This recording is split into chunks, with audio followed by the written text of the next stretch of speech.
and I'll never come back.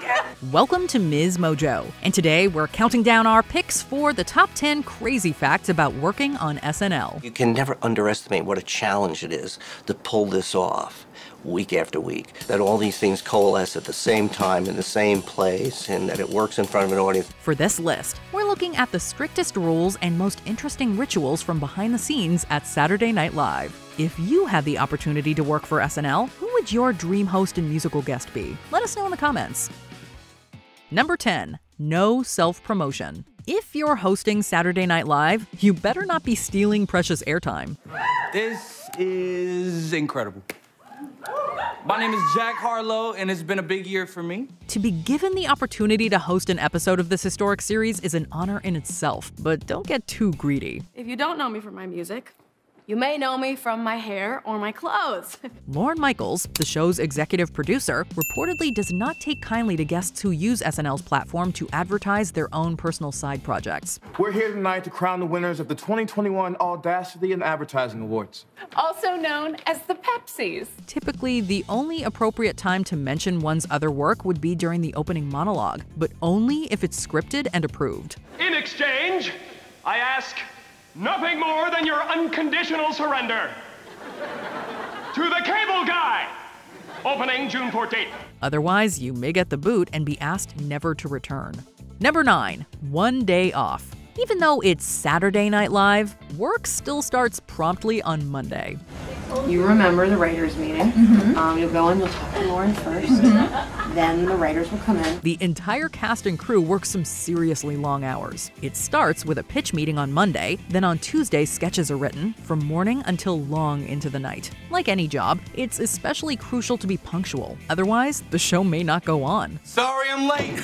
My dog ate my alarm clock. But on top of all this long, challenging work, the cast and crew only get one full day to themselves, Sunday.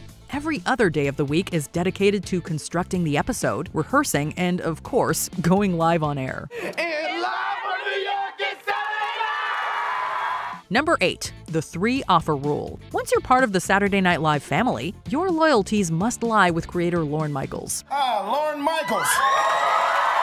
Early on in the show's history, cast members were strictly prohibited from taking other jobs or opportunities while under contract with SNL. Now, things are a little different, but still complicated. If someone from the cast is given a chance to have another show on NBC, they are reportedly allowed to reject the first 2 offers, but must accept the third. Okay, deal or no deal, Mr. President. Most of the other series that cast members appear on are produced by Broadway Video, Michaels' production company. 2% raise, a show on Christmas, no gross merchandising, and you have a run in your stocking. 8% raise, 2 weeks off at Christmas, 5 gross, and nice try. I'm not wearing stockings. That's a vein. Number 7. No cursing. Go and wash your mouth out with soap. This is family-friendly entertainment. The Paw Patrol is run by a 10-year-old boy named Ryder. Who is this kid? Beats me. As far as we can tell, he has no parents and doesn't go to school. Alright, it's not that serious, but using swear words on air is never permitted by NBC, SNL, or Lorne Michaels. You freaking just threw an ashtray full of butts at my head. You know what?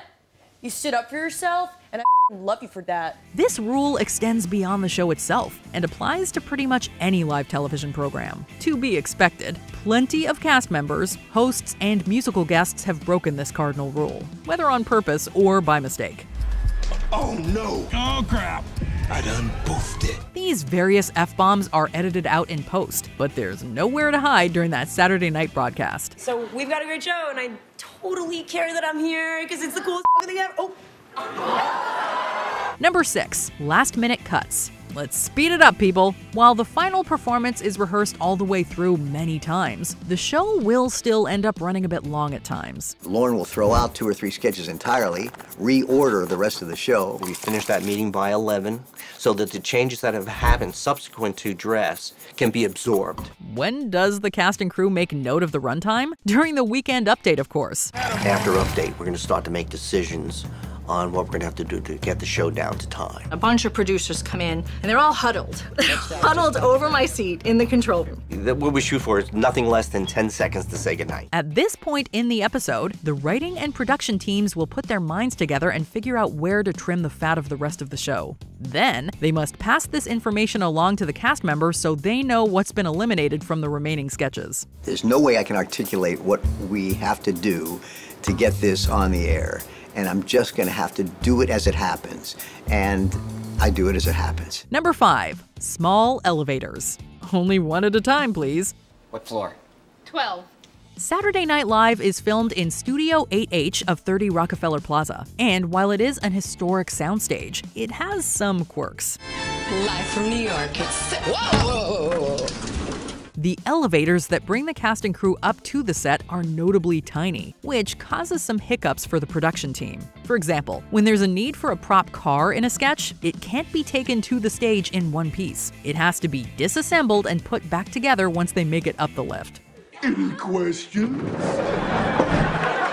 Number 4, sketch odds. To be successful on Saturday Night Live, you need talent, guts, and some pure luck. Okay, my pitch for you is Queen's Gambit.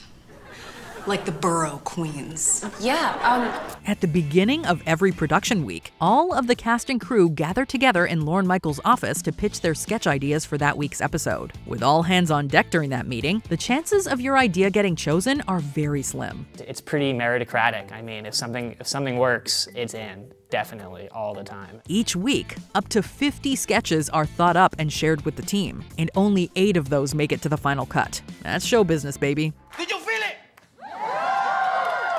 Did you feel it? Number 3, breaking mid-scene. Working on Saturday Night Live is a try not to laugh challenge in its own right. Even though their jobs are to make the audience and each other laugh, it's well understood on SNL that you shouldn't be cracking up in the middle of your scene. By the way, it's official. I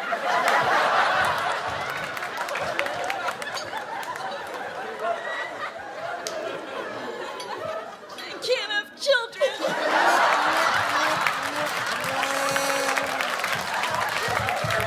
Breaking character is unprofessional. However, some sketches get a bit more leeway. For example, John Mulaney would often write new lines for Bill Hader's character Stefan on Weekend Update at the last minute, leading Hader to crack up as he spoke the lines for the first time. Have you heard of Blackula, the Black Dracula? Yes. Well, they have a Jewish Dracula. Oh, what's his name? Sidney Applebaum. But if you're supposed to blend into the background and you're laughing, that's a no-no. Don't blow this for us, Gene! Quit being so selfish, Gene. Number 2, the Oval Office. The sets on SNL might be super realistic, but they're not super sustainable. Morning, ma'am. Interior demolitionist. You, Mrs. Henderson. Most sketches written and performed require some elaborate world building on the famous soundstage to make their ideas come to life. Just get the furniture in. Just get the furniture in. But unfortunately, most of these backdrops are demolished once Saturday Night Live no longer needs them, even if there are pieces that could potentially be reused. The only constant set that will never be thrown away is the Oval Office, which has been used countless times across the seasons and for various United States presidents. The truth is, this is just a set. I had it built in my basement in Texas so I could pretend to still be president sometimes.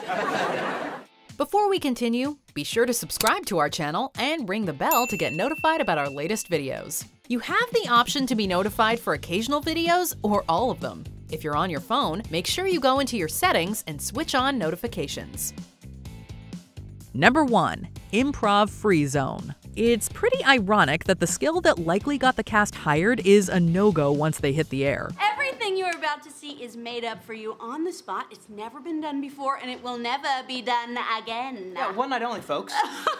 Okay, Noah. Lorne Michaels has a hard and fast rule about making stuff up on the spot during an episode of SNL. The rule is, do not do it. While most of the cast is professionally trained in improvisation, Saturday Night Live is a well-oiled and scripted machine, and one surprise quip or joke could totally derail a sketch. Too much improv, says Improv Magazine. Well, if they didn't like it, you're gonna hate. Dick Wolf's Chicago Improv. That is especially true if an unplanned moment comes from a guest host, who generally has less technical comedy training. Hey, Will, why don't you improvise shutting your mouth, all right? Do you agree with our picks? Check out this other recent clip from MsMojo. And be sure to subscribe and ring the bell to be notified about our latest videos.